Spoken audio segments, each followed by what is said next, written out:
today's question is, what was the good in the bad? Welcome to Life Thoughts and Reflection. We have a tendency to be, well, a lot of people have a tendency to be very negative. Our brain is made for us to be that way, actually. Research shows that we do focus on the negative because that is survival strategy. We remember the negative better to know not to do that stuff again, or to know how to react when we're in a bad situation like that again. But that doesn't mean that we cannot focus on the good, because that will make us more optimistic, more focused. I have a saying that, well, I didn't make it, but I'm using it, that there's always some tiny bit of good in everything bad. And for example, I lost my dad to cancer 3 years ago, and it was terrible.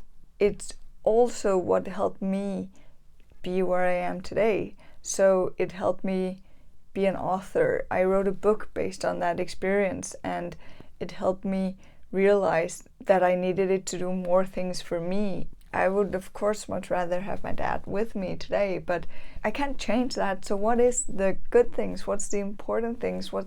What's the thing that's made me happy coming from that experience? And basically, I wrote a book. That's amazing, right? So what is it for you? And the reason to be aware of this is that we tend to be a lot more positive when we can find the little things, the little good things in life. The bad things help us focus on the good things. I'm not saying that there shouldn't be any bad. I'm just saying there's something good in everything as well, and everything bad as well, if you look close enough. But other than that, also seeing like, okay, so when something bad happens, it makes you appreciate the good things more. Instead of being negative and sad about everything, I'm not saying you shouldn't be sad when you lose a parent or anyone else for that matter, but trying to use that negative and sad experiences to focus on enjoying the good ones even more.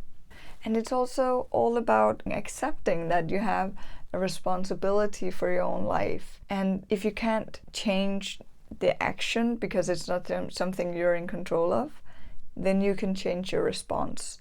So figuring out what is the response that you want to give to any given situation is a very powerful thing, because you take your fate into your hands.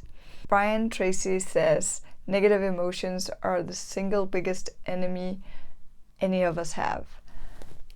And I was kind of thinking, I'm not sure I agree with this, because, well, I kind of do, but I kind of don't, right?